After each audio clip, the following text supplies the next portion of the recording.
And we are back now with a problem plaguing some passengers at Norfolk International Airport. Several of you have reached out to 10 on Your Side, saying that when your plane lands, you sometimes wait up to an hour to not only get your luggage, but just getting to the gate in the first place. Is this the airline or the airport? 10 on Your Side's Brett Hall investigates. Landing at the end of a long flight can bring a sense of relief for many who travel. But for Manish Patel, it's what's been happening on the ground at Norfolk International that leaves him frustrated. Extremely frustrating, especially when you travel as much as I do. The orthopedic surgeon says several times on several evening flights over the last 6 months, the jet taxis short of the terminal and sits. The pilot would say they're waiting for a ground crew, and that typically takes 30 minutes to 60 minutes where we'll wait in the plane. And it seems when he does get to the gate, he still isn't going home. Then it takes a lot longer for the baggage claim. So there are times where I've spent an hour and a half after I've landed before I can get to my car. I don't think it's acceptable at all. He's far from alone. Oh, absolutely. I hear it all the time. Airport CEO Mark Perryman says, Baggage delivery has been probably the biggest issue that we have had an issue with. And to see why, we headed to the tarmac to view the operation from a vantage point few ever get to see. Sean Harding is the station manager for Southwest Airline operations in both Norfolk and Richmond, meaning he's directing the team doing everything below a plane's wings.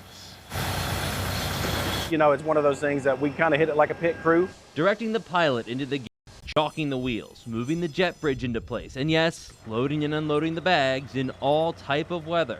We want the first bag to be scanned off the aircraft within 3 minutes. But he says that goal often can be hard to meet when planes unexpectedly come in all at once. We're staffed for 2, or if it's, a slower time of the year, we're only staffed for 1 flight at a time. We get 2 down, it may take away, that may create that longer drop time. At a minimum, it takes 3 employees to bring a plane into the gate.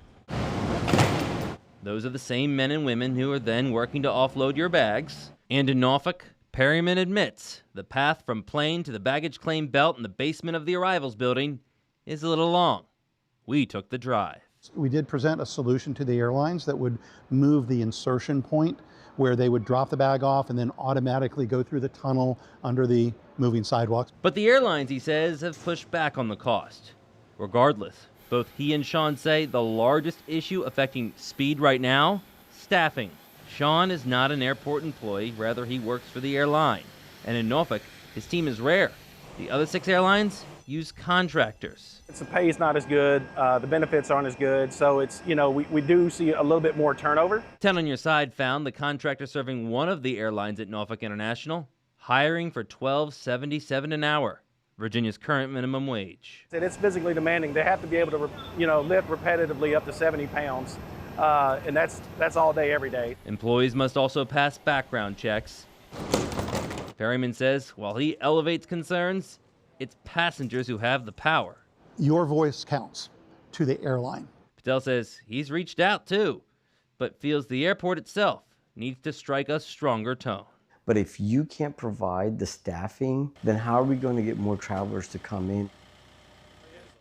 Now, Patel brought up that the airport should consider not allowing more flights to come in until airlines fix delays. However, Perryman says, no, under the national airport system, if an airline wants to pay the landing fees, he must accommodate them.